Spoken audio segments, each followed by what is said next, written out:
అదే RTV app వార్తల్ని క్షణాల్లో చదివే అవకాశం ఉంటుంది. ఒక న్యూస్ పేపర్, ఒక టెలివిజన్ ఛానల్ మీ చేతుల్లో ఎప్పుడూ ఉంటాయి. అక్టోబర్ 2 గాంధీ జయంతిని గ్లోబల్ పీస్ ఎకనామిక్ సమిట్కు ప్రధానమంత్రి మోదీ గారిని చీఫ్ గెస్ట్గా, అమిత్ షా గారిని గెస్ట్ ఆఫ్ ఆనర్గా, 18 పొలిటికల్ పార్టీ లీడర్స్ని ఆహ్వానించి ఆగస్టు 8 హోటల్ లీ మెరిడియన్లో ఈవినింగ్ 6:30 ఇనాగురల్ సమిట్ పెడుతున్నాం.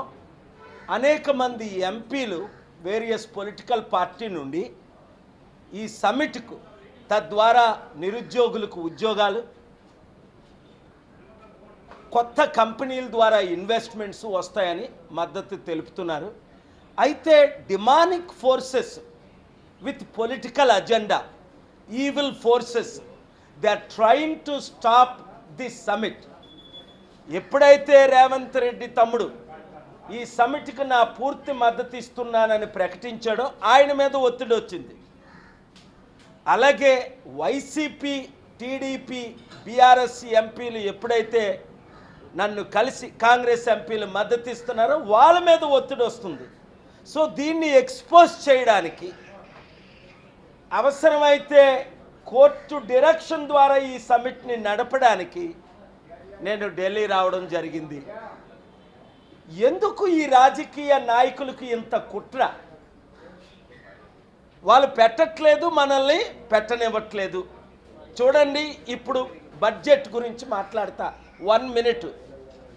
దేశంలో మన 2 రాష్ట్రాలకి ఈ దేశ బడ్జెట్ ఏమిచ్చింది అంటే కాంగ్రెస్ వాళ్ళు గాడిద గుడ్డు అంటున్నారు. పోలవరంకి ఆంధ్రప్రదేశ్ గాడిద గుడ్డు, రైల్వే జోన్కి గాడిద గుడ్డు, స్టీల్ ప్లాంట్ కనీసం మేము 55,000 కోట్లు ట్యాక్స్ కట్టాం, మాకు 600 కోట్లు ఇవ్వమంటే గాడిద గుడ్డు. అమరావతి క్యాపిటల్ కట్టడానికి గాడిద గుడ్డు, 15,000 కోట్లు అప్పు ఇవ్వడానికి వరల్డ్ బ్యాంక్ కాంటాక్ట్ చేశారట. చంద్రబాబు నాయుడు గారు, పవన్ కళ్యాణ్, నేను మీకు చెప్పాను కదా, మీకు మిగిలేవి హగ్గులు, కిస్సులు, హ్యాండ్ షేకులు. బడ్జెట్ ఏమి ఎవరని చెప్తే బుద్ధి ఉందా మీకు? చంద్రబాబు నా పవన్ కళ్యాణ్ కంటే ఆయనకి ఏం తెలీదు, ఎలాగోలాగా ఎమ్మెల్యే అవుదామని ఏ పార్టీలోనైనా 10 పార్టీలు మారాడు. మరి చంద్రబాబు నాయుడు గారికి బుద్ధి ఉంది కదా నా మిత్రులు. బిల్ గేట్స్, బిల్ క్లింటన్ని నేను పరిచయం చేసింది ఆయన మర్చిపోలేరు కదా. 700 కంపెనీలు నేను 81 నుండి 2014 వరకు తీసుకొచ్చింది హైదరాబాద్ ఆయన మర్చిపోలేరు కదా. ఇప్పటికైనా చంద్రబాబు నాయుడు గారిని నేను రిక్వెస్ట్ చేస్తుంది ఏంటంటే, వీళ్ళని మీరు చెప్పొచ్చి అడుక్కునే కంటే అమ్మా అమ్మా అని భిక్షం అడుక్కున్న వాళ్ళు పెట్టట్లే. అదే చూడండి, నితీష్ కుమార్ అల్టిమేట్ ఇవ్వబోసరికి 60 కోట్లు శాంక్షన్ చేశారు. మీరేమో మరలా జైలుకి వెళ్తాను, ఈసారి 5 నెలలు వెళ్తాను, 52 రోజులు వెళ్ళానని భయంతో మీరు పాదపూజ చేస్తున్నారు. ఎందుకండి భయం? మహాత్మా గాంధీ లాంటి వాళ్ళు జైలుకి వెళ్ళదా? నెల్సన్ మండేలా, మార్టిన్ లూథర్ కింగ్లు జైలుకి వెళ్ళదా? ఎప్పటికైనా తెగించి బయటికి రండి, సమిట్కి మద్దతు ఇవ్వండి. చంద్రబాబు నాయుడు గారు మిమ్మల్ని ముఖ్య అతిథిగా పిలుస్తున్నా, రేవంత్ రెడ్డి గారు కూడా ధైర్యంగా మద్దతు ఇచ్చారు కనుక మరోసారి ఆయన కూడా పిలుస్తున్నా. ఆగస్టు 8ని ఢిల్లీలో లీ మెరిడియన్లో మన సత్తా చూపిద్దాం. అప్పుడు కానీ సమిట్ ఆపితే ఆమరణ నిరాహార దీక్ష చేద్దాం.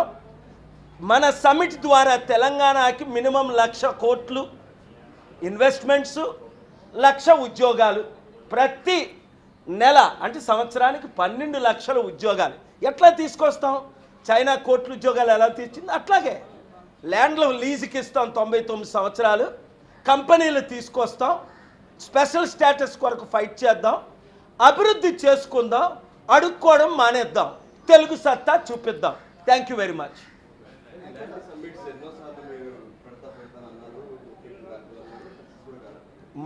ప్రధానమంత్రి మోదీ గారు పిఎం అయిన తర్వాత సమిట్ పెట్టాను, మీరు చూశారు. 44 మంది ప్రెసిడెంట్లు వచ్చారు. అది నా సత్తా. ముఖ్యమంత్రిగా ఆయన ఉన్నప్పుడు సమిట్లు పెట్టాను, 52 మంది ప్రెసిడెంట్లు వచ్చారు. మన ఇండియాలో ఎన్ని సమిట్లు పెట్టాను? ఢిల్లీలో 10 సమిట్లు పెట్టాను. 150 నుంచి 350 ఎంపీలు నిన్న మధు యాస్కి గారు కలిశారు. వారి పేరు మర్చిపోతే అదే చెప్పారు. పాల్ గారు తాజ్ మాన్సింగ్లో దేవగౌడ్ గారు 18 పార్టీ లీడర్స్ వచ్చినప్పుడు 300 ఎంపీల్లో నేను ఒకడిని. మధు యాస్కి గారు కూడా మద్దతు ఇస్తున్నారు. ఎందుకంటే పార్టీలకు, ప్రాంతాలకు, కులాలకు అతీతంగా ఎందుకు ఇప్పుడు పెట్టనివ్వట్లేదు? కారణం ఏంటి? వాళ్ళకి తెలుసు వాళ్ళు ఫెయిల్ అయిపోయారు, నేను సక్సెస్ అవుతాను. నేనేం ఛాలెంజ్ చేస్తున్నాను వీళ్ళకి? I will speak in English for 30 seconds. I am ready to give my passport and my green card to their custody, as I said it in the Honorable Court 17 and Court 6 when I brought the status quo in AP High Court for not selling the steel plant, including this very month in July. They are selling 8 lakh crore steel plant for 4,000 crore. Is it not crime? Is it not sin? Is it not injustice? So I will prove myself within 6 months. 1 lakh crore investment to Andhra Pradesh, 1 lakh crore investment to Telangana, and lakhs of jobs, at least 100 companies for each state. Otherwise, I will never speak again. This is my challenge. I have done it, I can do it. ముఖ్యమంత్రులు నమ్మబట్టే రేవంత్ రెడ్డి తమ్ముడు 3 రోజులు ముఖ్యమంత్రి కాకముందే నా దగ్గరికి వచ్చి, అప్పుడు మధుయాస్ గారు ఉన్నారు, ఉత్తమ్ కుమార్ రెడ్డి గారు ఉన్నారు, అనేక మంది లీడర్స్ ఉన్నారు, నన్ను కలిశారు. వారు వచ్చి ఏమన్నారు? సమ్మిట్ పెడదాం, నన్ను ముఖ్యమంత్రి చేయండి. వెంటనే నేను ఆర్జీ గారికి మాట్లాడి అల్టిమేటమ్ కూడా ఇచ్చి, ఈ ఫోన్లో డీటెయిల్స్ ఉన్నాయి, అందుకే నాకు గౌరవం ఇస్తారు, ఎందుకంటే నేను అవి ఎక్స్పోజ్ చేయను మాటలు. సో వారు మద్దతు అడిగిన తర్వాత డిసెంబర్ 13ని కన్ఫర్మ్ చేశారు.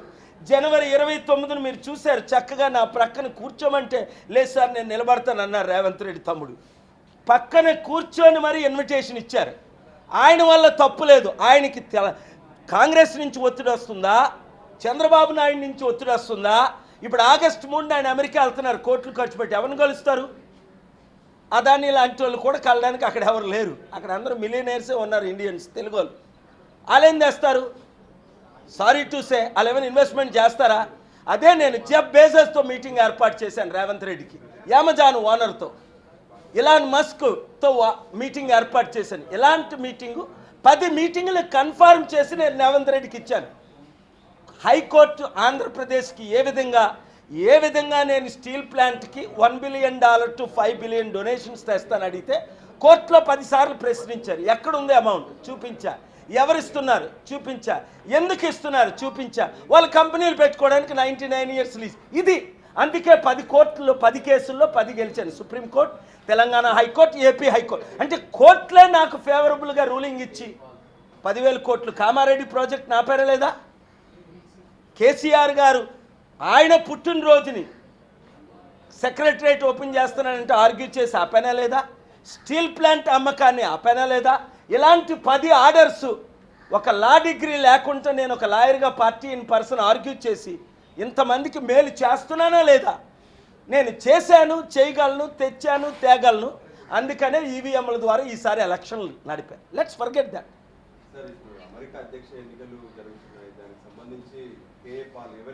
చూసారా, మీకు లాస్ట్ వీక్ బైడెన్ గారిని కంటెస్ట్ చేయొద్దన్న వీడియో ఇంకొకరైతే రిలీజ్ చేస్తారా? నేను రిలీజ్ చేసిన 48 గంటల్లోనే బైడెన్ గారు నేను కంటెస్ట్ చేయట్లేదని ప్రేయర్ చేయించుకొని మరి ఆయన స్టెప్ అవుట్ చేసేసారు. అక్కడ క్యాథలిక్ ప్రీస్టు, నేనంటే ఆయనకి మేమంటే గౌరవం. ఎందుకు? మీ హెల్త్ బాగాలేదు, కంటెస్ట్ చేయకండి, ఆ కామలాకో మిషేల్కో ఇమ్మని ముందే వీడియో రిలీజ్ చేసి పెట్టాను మీడియాకి. చేసిన 48 అవర్స్లో ఆయన కంటెస్ట్ చేయట్లేదు. అయితే జో బైడెన్ గారు హెల్త్ బాగోక టెస్ట్ అప్. ఇప్పుడు కమలా హ్యారిస్ హాఫ్ ఇండియన్, అలాగే Trump vice president JD Vance wife మన తెలుగు అమ్మాయి. అయినప్పటికీ నేను ఇంకా నెగోషియేషన్ చేసుకోలేదు, ఎందుకంటే అక్కడ ఎలక్షన్స్. ఇప్పుడే చెప్తున్నాను, 3 నెలల ముందే 3 నుంచి 4 రాష్ట్రాల్లో 50,000 నుంచి 1,00,000 ఓట్లలో గెలుపు ఓటమి. అందులో స్వింగ్ స్టేట్స్ లాంటి విస్కాన్సన్, ఒహాయో, వర్జీనియా, పెన్సిల్వేనియా లాంటి 5-6 స్టేట్లు ఉన్నాయి. ఎలక్షన్ని డిసైడ్ చేసింది 5 కోట్ల ఓట్లు పడినా గెలుపు ఓటమి మాత్రం 50,000 నుంచి 1,00,000. సో అదే ఒహాయోలో నా మీటింగ్కి వాషింగ్టన్ డీసీలో 17 లక్షలు ఎలాగొచ్చారో ఒహాయోలో 1,00,000 మంది వచ్చారు, 50 రాష్ట్రాల్లో 50 లక్షలు వచ్చారు. ఇప్పుడు నేను ఎక్కడ మీటింగ్ పెట్టినా స్టేడియంలు నిండుతాయి. మరి ఇండియాలో ఎందుకున్నా? ఈ దేశాన్ని రక్షించడం లేరు, వడ్డీ కట్టే పరిస్థితి లేదు. తెలంగాణ అప్పు 7 లక్షల కోట్లు అయితే, ఆంధ్ర అప్పు 13 లక్షల కోట్లు అయితే, దేశ అప్పు 240 లక్షల కోట్లు. వడ్డీ కట్టగలుగుతున్నారా? ఇదంతా బబుల్ ఎకానమీ. ఎప్పటికైనా చరిత్రలో మిగిలిపోయింది హీరోగా నేనే. ఈ 10 పార్టీల మాట నేను పవన్ కళ్యాణ్ కాదు, ప్యాకేజ్ స్టార్లు మిగిలిపోరు. ఎందుకంటే పవర్ కొరకు ఎవడైనా అమ్ముడుపోయాడు, నేను అమ్ముడుపోయానా? ఇదే మిత్రులు మోదీ గారు నాకు ఎంపీ రాజ్యసభ ఇచ్చి ఫారెన్ మినిస్టర్ ఇస్తానంటే తీసుకున్నానా? మీ ముందే కాదన్న. పెద్దిరెడ్డి గారు, రూపాలా గారు అందరూ ఉంటుండే. ఎందుకు? ఈ అవినీతి పార్టీలకు అమ్ముడుపోవడానికి సిద్ధం. నేను సేవ చేస్తాను, నన్ను వాడుకోండి అంతే. డబ్బులు తీసుకొస్తాను, కంపెనీలు తీసుకొస్తాను, అభివృద్ధి చేస్తాను. ఛాలెంజ్ చేసి తెచ్చాను. 1981 నుండి నేను అభివృద్ధికి కృషి చేస్తున్నాను. 89 నుంచి సూపర్ కంపెనీస్ తీసుకొచ్చాను. గూగుల్, మైక్రోసాఫ్ట్ ఎవరు తెచ్చారు?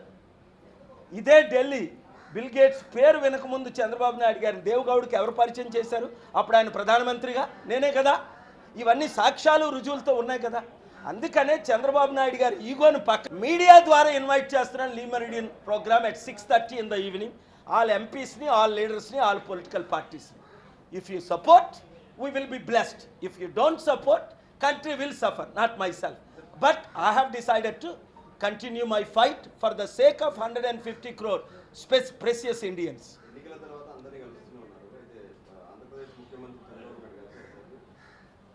ముఖ్యమంత్రి గారు ఎందుకో ఆయనకి మరి మెంటల్ ఎబిలిటీస్ దెబ్బతిన్నాయా?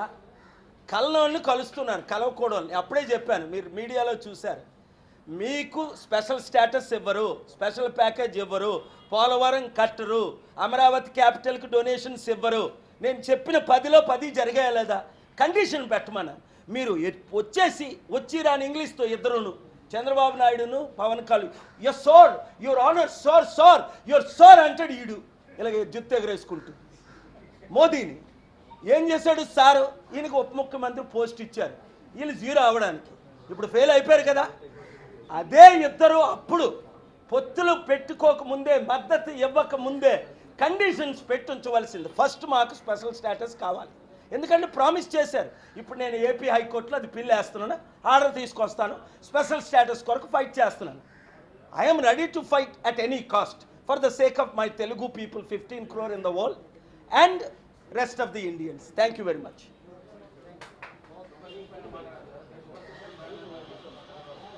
సూపర్ 6 అంటే భయం వేస్తుందని చంద్రబాబు నాయుడు గారు అంటున్నారు. నా ఉద్దేశం ఏంటని నేను ముందే చెప్పాను. ఇప్పుడు ఆయనకి భయం వేస్తుంది చంద్రబాబు నాయుడు గారికి. నేను ముందే చెప్పాను, వీళ్ళు దొంగ మాటలు నమ్మకండి, జాబ్ కావాలా, బాబు రావాలి.